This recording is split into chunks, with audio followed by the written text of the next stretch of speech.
ಅದಕ್ಕೆ ಇವಾಗ ಏನಾಯ್ತು ಅಂತ ಸಿಂಧು ಅವ್ರ ಮೇಲೆ ಇಷ್ಟೊಂದು ಕೋಪ ಮಾಡ್ಕೊಂಡಿದ್ದೀರಾ? ಏನಾಯ್ತು ಅಂದ್ರೆ ನಿನ್ ಹೆಂಡತಿ ನಿನ್ನ ಮುಂದೆ ಬಿಟ್ಟು ಅವಳು ಗೆಲ್ಬೇಕು ಅಂತ ಸಂಚ್ ಮಾಡ್ತಾ ಇದ್ದಾಳೆ. ಸಂಚ? ಏನ್ ಸಂಚ್ ಮಾಡಿದಾಳೆ? ಅದನ್ನ ಭವಾನಿನೇ ಹೇಳ್ತಾಳೆ, ನೋಡ್ತಾ ಇರು. ನಾನಾ? ಅದು ವಿರಾಟ್ನ? ಹೌದು, ನೀನೇ. ನನ್ ಮಗು ನಾಮಕರಣನ ಹಾಳು ಮಾಡಿದ್ದು ಅಲ್ದೆ, ನಾನ್ ಸಾಯೋವರೆಗೂ ಅದನ್ನ ನೆನ್ಪಲ್ಲಿಟ್ಕೋಬೇಕು.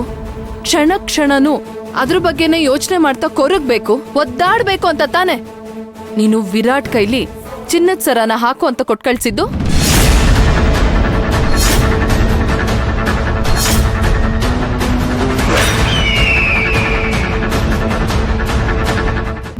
ಅಕ್ಕ, ಈಗ್ಲೂ ನಾನೇ ಮಗುನ?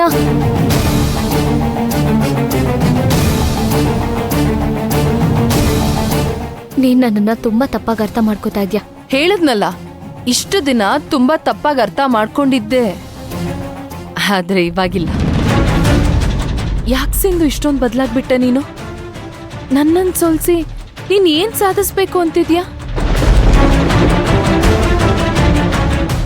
ಅಂತ ಉದ್ದೇಶ ಸಿಂಧು ಅವ್ರಿಗಿಲ್ಲ. ಅದಕ್ಕೆ ಅವ್ರು ಯಾವಾಗ್ಲೂ ನಿಮ್ ಒಳ್ಳೇದನ್ನೇ ಬಯಸ್ತಾರೆ. ವಿರಾಟ್, ನಮ್ಮ ಮಾತು ಭವನಿಗೆ ಯಾವತ್ತೂ ಅರ್ಥ ಆಗಲ್ಲ.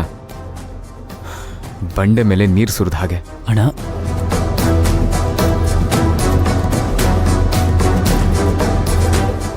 ಸಾಕು, ಯಾರು ಮಾತಾಡ್ಬೇಡಿ.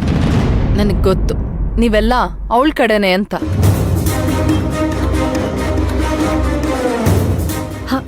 ನನ್ಗನ್ಸತ್ತೆ ಈ ಸಿಂಧು ಭವಾನಿ ದೂರ ಆಗೋಕ್ಕೂ ಮೊದ್ಲೇ ಅಥರ್ವ ಭವಾನಿನೇ ದೂರ ಆಗ್ತಾರೆ ಅಂತ. ಹಾಗಾಗೋದಕ್ಕೆ ಈ ಸಿಂಧು ಬಿಡ್ಬೇಕಲ್ಲಮ್ಮ. ಭವಾನಿ ಸಿಂಧುಗೆ ಏನೇ ಅವಮಾನ ಮಾಡಿದ್ರು ಸಿಂಧುಗೆ ಅದು ತಾಕಲ್ಲ. ಇದೇ ನಂಗೆ ಅರ್ಥ ಆಗ್ತಾ ಇಲ್ಲ. ಈ ಸಣ್ಣ ಸಣ್ಣ ವಿಷಯಕ್ಕೆಲ್ಲ ಸಂಬಂಧನೇ ಬೇಡ ಅಂತ ಹೋಗೋರ್ ಮಧ್ಯೆ ಈ ಸಿಂಧು ಯಾಕೆ ಹೀಗೆ?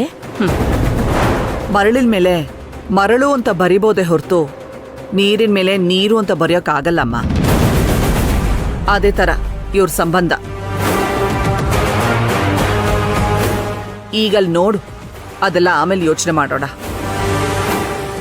ಮಗುನ ನೋಡ್ಬಾರ್ದು, ಮುಟ್ಬಾರ್ದು, ಎತ್ಕೋಬಾರ್ದು ಅಂತ ಹೇಳಿದೀನಿ ತಾನೆ. ನೀನ್ ಮಗುಗಾಕೋ ಸರನ ನಾನ್ ತಗೊಳ್ತೀನಿ ಅಂತ ಅದ್ ಹೇಗ್ ಅನ್ಕೊಂಡೆ ನೀನು?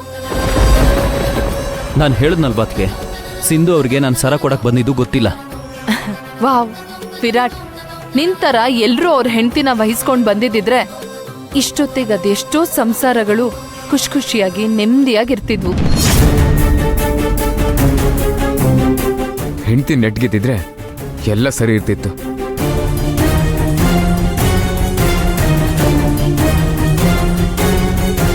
ಅಣ್ಣ, ಇದನ್ನ ಇಲ್ಲಿಗೆ ಬಿಟ್ಬಿಡು. ಸಿಂಧು ಅವರೇ, ಬನ್ನಿ ಹೋಗೋಣ. ಇಲ್ಲ ಕಣೋ, ಇದನ್ನ ಹೀಗೆ ಬಿಟ್ರೆ ಇದು ಹೀಗೆ ಮುಂದುವರಿತಾನೆ ಇರುತ್ತೆ. ಈ ಭವಾನಿ ಆಡ್ತಿರೋದು ನೋಡಿದ್ರೆ ಒಂದಲ್ಲ ಒಂದಿನ ನಾನು ನೀನು ಕಿತ್ತಾಡ್ಕೊಳ್ಳೋ ಪರಿಸ್ಥಿತಿ ಬಂದೇ ಬರುತ್ತೆ.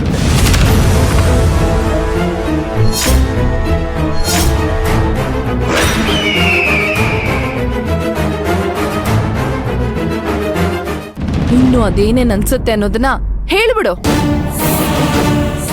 ಮಾಟ ಮಾಡಿಸ್ಬಿಟ್ಟಿದಾಳು ನಿಮ್ಗೆಲ್ಲ ಇವಳು. ಶಡ ಭವಾನಿ, ಮಾತಿನ ಮೇಲೆ ನಿಗಾ ಇದ್ರೆ ನಿನ್ಗೆ ತುಂಬಾ ಒಳ್ಳೇದು. ಸಾರಿ ಸಿಂಧು, ಎಲ್ಲ ಕಡೆ ತಪ್ಪು ಮಾಡಿದವರು ಶಿಕ್ಷೆ ಅನುಭವಿಸ್ತಾರೆ.